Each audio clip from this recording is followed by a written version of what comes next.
For example I will not तब्दील हो जाएगा आई वोंट में, और शी विल नॉट तब्दील हो जाएगा शी वोंट में। There is no contraction of will with noun, nouns के साथ विल की कॉन्ट्रेक्शन नहीं होती। मिसाल के तौर पे असलम विल, ये बिल्कुल सही है, लेकिन आप असलम विल नहीं कर सकते। जहन में रखें कि नाउन्स के साथ आप विल को कभी भी कॉन्ट्रैक्ट नहीं कर सकते हैं।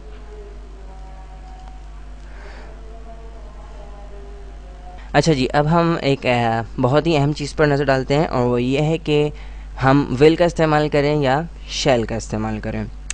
और ये चीज़ जो है वो बहुत ही ज़्यादा स्टूडेंट्स के अंदर प्रॉब्लम क्रिएट करती है कि भाई विल का इस्तेमाल करें या शैल का इस्तेमाल करें, विल का इस्तेमाल करें या शैल का इस्तेमाल करें। आपने स्कूल में ये चीज़ ज़रूर पढ़ी होगी कि जी जितने प्रोनाउंस हैं, यानी कि I, we, you, he, she, it, they, तो आई और वी के साथ तो शैल इस्तेमाल होता है और बाकी सब के साथ विल इस्तेमाल होता है।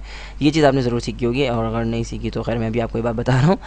अच्छा जी, तो इससे पहले कि मैं इसकी वजाहत करूँ कि हमें क्या करना चाहिए, पहले मैं आपको ये बात बताना चाहता हूँ कि जी तमाम दुनिया की ज़बानें जो हैं वो एक प्रोसेस से गुज़र रही हैं, वो है एवोल्यूशन, यानी कि वो तब्दीली के मराहिल से गुजरती जा रही हैं, और वक्त के साथ साथ हर दुनिया की हर ज़बान के अंदर तब्दीली आ रही है, चाहे आप इस बात को माने या ना माने।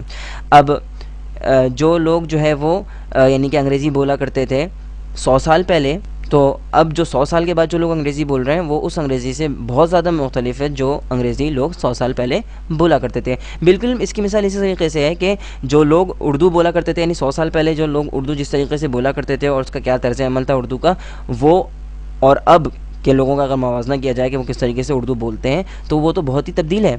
तो हर ज़बान जो है वो तब्दीली के मराहिल से गुज़रती जा रही है, और लोगों के बोलने के तरीके में तब्दीली आती जा रही है, और ये चीज़ दुनिया की हर ज़बान के अंदर मौजूद है। ऐसा नहीं कह सकते आप कि जी 50 साल पहले जो लोग उर्दू बोलते थे अब 50 साल के बाद भी वैसी ही बिल्कुल उर्दू बोली जाती है, या अंग्रेज़ी जब 50-100 साल पहले जो लोग अंग्रेज़ी जिस तरह बोलते थे बिल्कुल उसी तर्ज पर अब भी अंग्रेज़ी बोली जाती है। नहीं, हर ज़बान के अंदर वक्त के साथ साथ तब्दीली आती रहती है। मैं यानी कि मैं कवायद की बात नहीं कर रहा, मैं इस्तेमाल की बात कर रहा हूँ कि इस्तेमाल में तब्दीली आती रहती है, समझ रहे हैं, और ऐसा हर ज़बान के अंदर है। खैर, तो अब लोग आपको जो है वो बार बार टोकेंगे कि जी आप जो है अगर आपने आई के साथ विल इस्तेमाल कर लिया या वी के साथ विल इस्तेमाल कर लिया तो कहेंगे नहीं नहीं नहीं नहीं, आप तो अंग्रेज़ी सीख रहे हैं, और अंग्रेज़ी के अंदर तो भाई आई के साथ जो है वो शैल इस्तेमाल होता है और वी के साथ शैल इस्तेमाल होता है। तो आप इस बात को, मैं आपको ये कहूँगा कि आप इस बात को जो है वो इग्नोर करें, इस पर तवज्जो ना दें।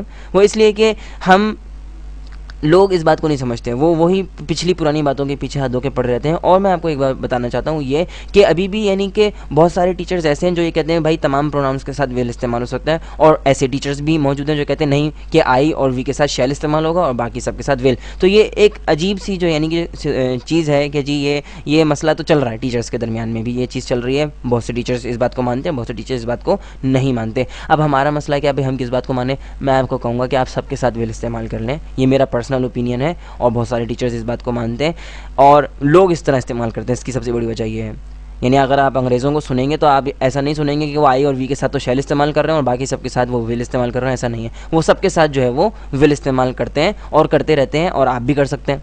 जब आप अंग्रेज़ी सीख रहे हैं तो आप भी कर सकते हैं ये चीज़, तो ऐसा कोई बड़ा प्रॉब्लम नहीं है। आप आई और वी, ही, शी, इट, दे सबके साथ विल इस्तेमाल कीजिए, कोई प्रॉब्लम नहीं है, आप कर सकते हैं इस्तेमाल। शैल जो है उसके मुख्तलिफ इस्तेमाल हैं, जिस तरह विल के मुख्तलिफ इस्तेमाल है इस तरह शैल के भी मुख्तलिफ इस्तेमाल हैं, ठीक है। तो अगर आप, अब आपकी मर्ज़ी है भाई, अगर आप आई के साथ और वी के साथ शैल इस्तेमाल करना चाह रहे हैं तो आप कर लीजिए, लेकिन बराए मेहरबानी दूसरों को जो है वो उन तनकीद ना करेंगे, नहीं भाई आई के साथ जो है वो शैल ही इस्तेमाल होगा और उसके अलावा कुछ इस्तेमाल नहीं हो सकता, ठीक है। तो सब चीज़ों के साथ यानी कि I, we, you, he, she, it, they और सब के साथ विल इस्तेमाल हो सकता है, ठीक है। तो अगर कोई आपको कहे कि जी नहीं आप गलत कर रहे हैं तो आप उसकी बात को तवज्जो ना दें, मैं आपको ये कहूँगा, ठीक है। और इस यानी कि बिल्कुल भी उसकी बात पर मत जाएं।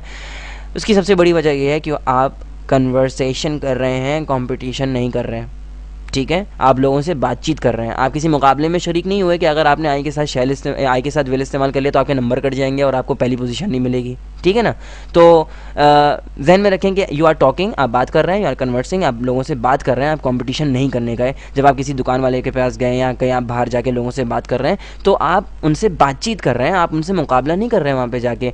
लेकिन पाकिस्तान में एक प्रॉब्लम यह है कि लोग जो है वो मुकाबले पर उतर आते हैं, समझ रहे हैं, वो आपसे कन्वर्सेशन कम करते हैं, मुकाबला ज़्यादा करते हैं, आपकी गलतियों को पकड़ेंगे, कभी कुछ कहेंगे, कभी कुछ कहेंगे, यानी अप्रिसिएशन नहीं है यहाँ पर मुल्क में हमारे। लोग एक दूसरे की मदद करने के बजाय और उनको अप्रिशिएट करने के बजाय उनको डिग्रेड करते हैं और उनको बार बार उनकी गलतियाँ इस तरीके से बड़ी बड़ी बना के पेश करते हैं जैसे पता नहीं उन्होंने कौन सा बड़ा गुनाह कर दिया है।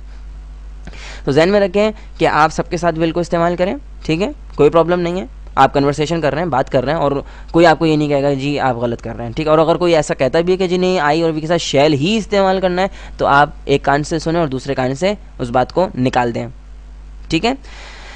अच्छा जी, हम आगे बढ़ते हैं और देखते हैं कि शॉर्ट रिप्लाइज़, मुख्तसर जवाब किस तरह दिए जाते हैं। मैं आपको पहले भी मुख्तलिफ टेंसेस में हमने शॉर्ट रिप्लाई सीखे हैं और कैन के अंदर भी हमने शॉर्ट रिप्लाई सीखे थे। तो आज भी हम शॉर्ट रिप्लाइज देखेंगे किस तरीके से दिए जाते हैं विल के। शॉर्ट रिप्लाइज आप जैसे कि मालूम है आपको कि वो जो हेल्पिंग वर्ब इस्तेमाल होता है टेंस के अंदर, या यानी जो भी हम टेंस सीख रहे हैं उसके अंदर, जो भी चीज़ सीख रहे हैं उसके अंदर जो हेल्पिंग वर्ब इस्तेमाल होता है उसी से शॉर्ट रिप्लाइज बनते हैं विल की सूरत में। क्योंकि विल जो है खुद अपने आप में एक मॉडल वर्ब है और मॉडल एक्सिलरी वर्ब है, तो हम विल को ही इस्तेमाल करेंगे शॉर्ट रिप्लाइज के अंदर। मिसाल के तौर पर, will you come to school tomorrow, क्या तुम कल स्कूल आओगे? येस आई विल, हाँ मैं आऊँगा। ए, will she attend the party, क्या वो पार्टी अटेंड करेगी? नो शी वॉन्ट, नहीं वो नहीं करेगी। प्लीज़ रेट दिस वीडियो, मेरी वीडियो को रेट कीजिए। अगर आपको ये ट्यूटोरियल पसंद आया तो ज़रूर रेट कीजिएगा मेरी वीडियो को, मुझे इसकी ज़रूरत है ताकि जो है वो यूट्यूब के अंदर ये आगे जा सके। खैर, और जहन में रखें मुकम्मल लैंग्वेज कोर्स के लिए और एक्सरसाइजेज सॉल्व करने के लिए जहन में रखें कि आपको एक्सरसाइज सॉल्व करना नहायत ज़रूरी है। और आप ये समझेंगे जी हमने जो है लेक्चर सुन लिया और अब हम अंग्रेज़ी फरफर बोलने लगेंगे, तो ऐसा तो नहीं हो सकता और ना ही ऐसा होने वाला है। लोग जो हैं बहुत बड़ी गलती करते हैं कि समझते हैं भाई हमने ये बस लेक्चर सुन लिया अब हम अंग्रेज़ी आ गई, हमें प्रैक्टिस करने की आदत नहीं है और बहुत ही सुस्ती का मुजाहरा करते हैं। तो बराए मेहरबानी वेबसाइट पे जाइए, एक्सरसाइज सॉल्व कीजिए ताकि आपको पता चले कि आप कितने पानी के अंदर हैं। सही है, तो बराए मेहरबानी विजिट कीजिए मेरी वेबसाइट www.atozenglish.com और इंशाल्लाह ताला मैं भरपूर कोशिश करूँगा कि जल्द से जल्द एक और नया यूनिट अपलोड कर दूँ, ठीक है। और मैं हूँ फैसल समीउल्लाह, इंशाल्लाह आपसे अगले यूनिट में मुलाकात होगी। तब तक के लिए अल्लाह हाफ़िज़।